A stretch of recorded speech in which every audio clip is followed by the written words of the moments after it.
할렐루야, 성도 여러분 평안하십니까? 두 진건동 말씀과 친구되기 오늘 그 60번째 날을 맞고 있습니다.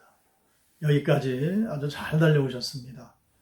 남은 여정 가운데도 완주하셔서 하나님이 주시는 그 말씀의 은혜와 또 하나님 주시는 복이 넘쳐나시기를 주님의 이름으로 축원합니다. 자, 오늘 우리가 나눌 말씀은 사사기 17장, 18장 두 장 말씀이 되겠습니다.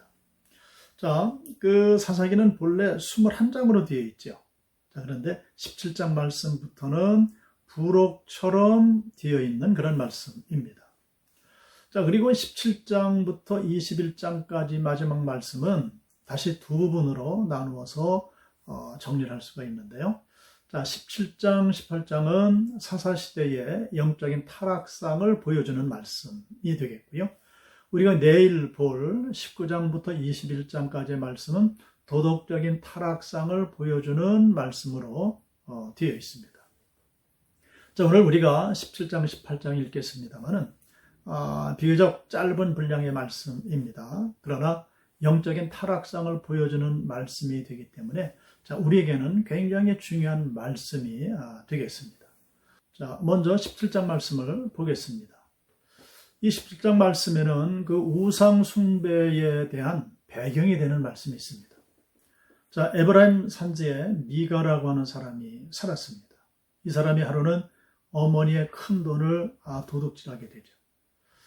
어머니가 돈을 도둑맞은 것을 알고 훔쳐간 사람을 향해서 큰 저주를 퍼붓게 됩니다. 아들이 그 소리를 들었죠. 놀라서 어머니에게 그 모든 돈을 다 도로 갖다 드리게 됩니다. 이번에는 어머니가 당황스러웠던 거죠. 그래서 이 어머니가 그 은신상을 만들어서 여호와께 드리겠다라고 합니다. 그런데 은신상을 만들어 여호와께 드린다는 이 행위 자체가 이미 우상 숭배를 의미하는 것이 되죠.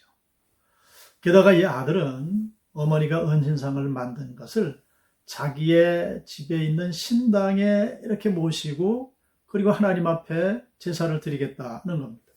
자, 이때 한 레위인이 자신이 거주할 곳을 찾고자 돌아다니다가 미가의 집에 도착을 합니다.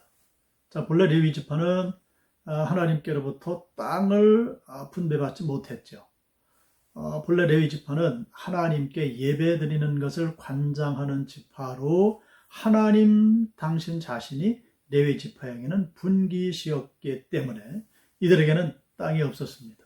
그런데 이 레위인이 자기가 거주할 땅을 찾아다니다가 미가를 만난 겁니다. 아마 미가는 속으로 쾌재를 불렀을 겁니다. 왜냐하면 레위인은 어떤 그 종교적인 지도자 위치에 있는 그런 사람이었죠. 그래서 이 미가는 자기 신당의 제사장으로, 그러니까 아주 사적인 제사장으로 레위인을 맞아들이게 됩니다. 그리고는 미가는 하나님께서 이제는 내게 복을 주실 것이라 라고 그렇게 기대감을 갖게 됩니다. 자, 그리고 18장으로 넘어가게 되는데요. 18장으로 넘어가게 되면 단지파가 등장을 합니다. 이 당시에 단지파의 자손들이 자신들이 거주할 기업을 찾는 중이었습니다.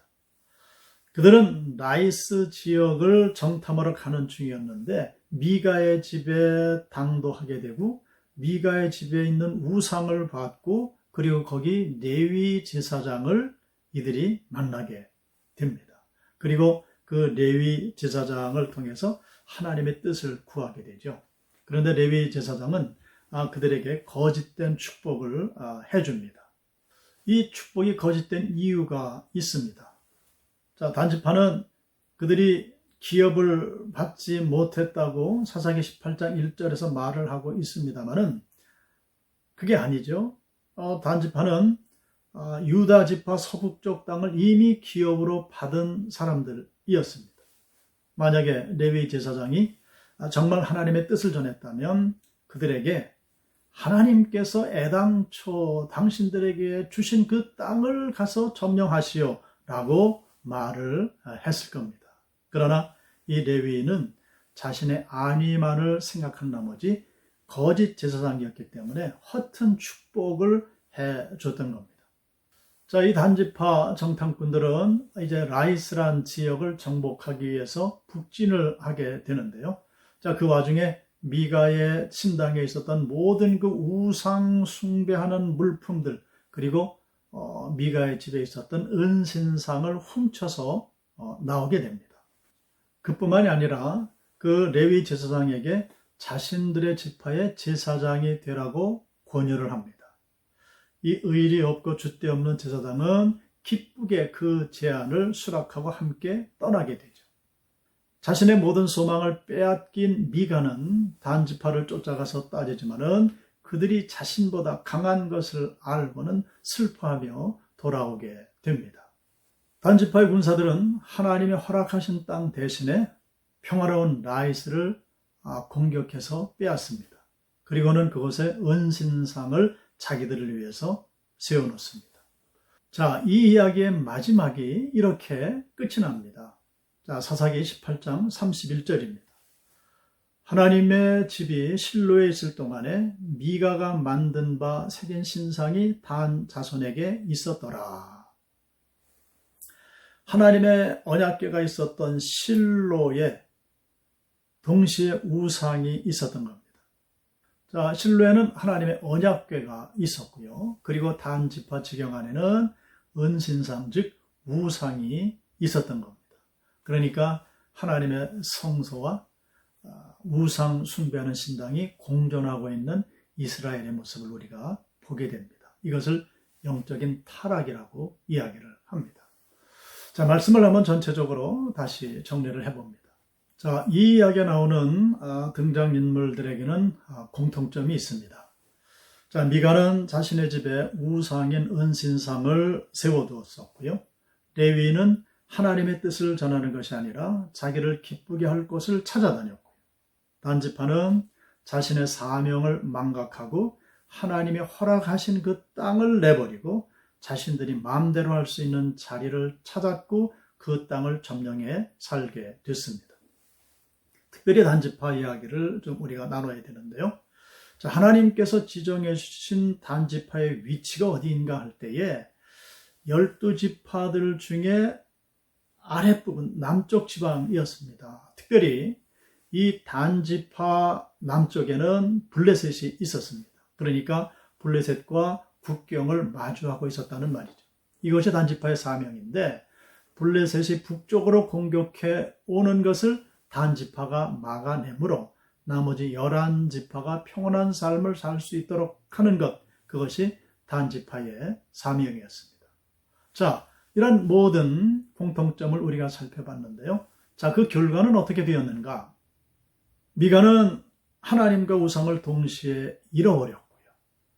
레위는 자신의 유일한 기업인 하나님을 얻을 수 없게 됐고요. 단지파는 이후에 회복될 이스라엘의 12지파에서 그 이름이 영원토록 빠져버렸다. 이것은 요한계시록 7장에 기록되어져 있는 말씀입니다. 자, 우리가 17장, 18장을 사사시대의 영적인 타락상을 보여주는 말씀이라 했는데요. 자, 이 말씀을 우리가 받으면서 우리가 영적으로 살아가는 것, 하나님 중심으로 살아가는 것, 하나님 말씀을 순종하며 살아가는 것, 이것이 얼마나 중요한 문제인가 하는 것을 다시금 깨닫게 됩니다. 아무쪼록 하나님 중심, 하나님 말씀 중심, 하나님 앞에 순종해내시는 귀한 믿음의 삶을 사셔서 하나님께서 늘 동행하시고 책임져 주시고 복과 은혜를 주시는 그런 삶이 되시기를 주님의 이름으로 축원합니다. 기도하겠습니다. 아버지 하나님, 사사시대의 영적인 타락상을 보며 또한 그 결과가 어떻게 맞춰졌는가를 우리가 살피며 참 은혜와 도전을 받게 됩니다. 우리가 살고 있는 이 21세기도 사사시대와 방불한 그런 영적인 혼탁한 일들이 너무나도 많이 있습니다. 그 모든 와중에서도 오직 하나님 중심으로 하나님 말씀 순종하는 귀한 삶으로 우리가 온전히 살아내게 하여 주시어서 하나님 기뻐 받으시고 하나님 책임져 주시고 은혜와 복을 더하시는 우리의 모든 삶이 되게 하여 주시옵소서. 예수 그리스도의 이름으로 기도드리옵나이다. 아멘.